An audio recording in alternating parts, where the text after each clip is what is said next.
Even when serving God and having His strength, is there a certain point where we can just get tired? Today on His Light, Your Path with Pastor Rod Holler, we will hear this incredible devotional on weariness. Galatians chapter 6, verse 7 through 9. Be not deceived, God is not mocked. For whatsoever a man soweth, that shall he also reap. For he that soweth to his flesh shall of the flesh reap corruption. But he that soweth to the Spirit shall of the Spirit reap life everlasting. And let us not be weary in well-doing, for in due season we shall reap if we faint not.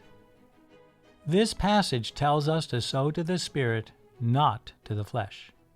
It is a profound truth for every person. Sowing and reaping will greatly affect our lives. Therefore, we must attend to this truth, remembering that the choice is ours. As we sow and reap in this sin-sick world, we will grow weary at times. We will weary in our bodies as a natural part of being human. We will grow weary by the opposition of the evil one. The spiritual battle is very real, and the devil does his best to hinder the deeds of people, and therein we may get weary.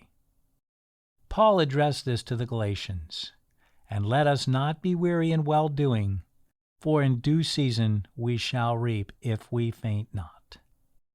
Believers are encouraged to not be weary in serving the Lord.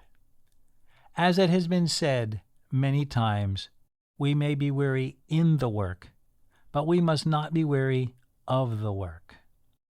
Herein Paul tells us to not get weary when we are not seeing results to our efforts.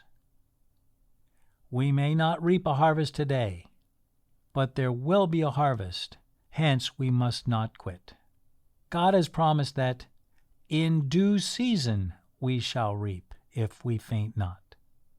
Here we have the remedy for weariness. God wants us to live in reality and not in denial. We must accept and admit when we are getting weary. That is not sin. Quitting or fainting due to weariness is the sin. We may be tempted to condemn ourselves when we're weary. This is a very self-defeating condition.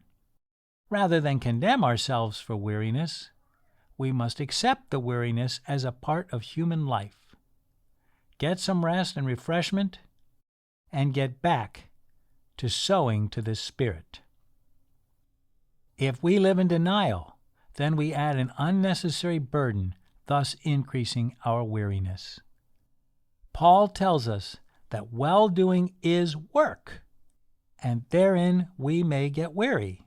Let us not be weary in well-doing. To those that are ready to faint, Paul sows goodness to them with encouraging words. He tells them that they are to keep going forward, for therein they will succeed.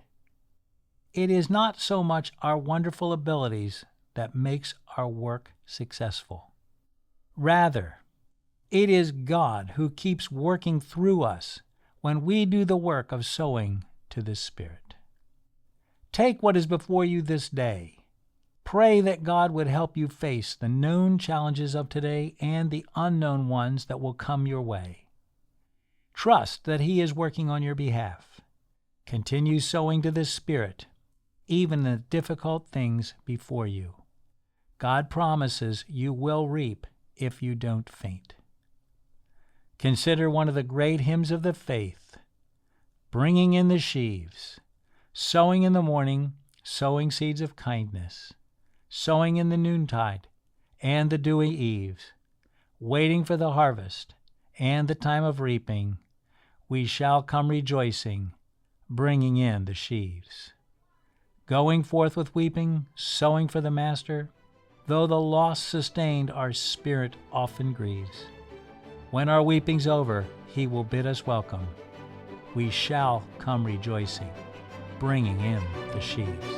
To hear more of these incredible devotionals, you can go to hislightyourpath.com or follow us on your favorite social media platform at True Hope Media.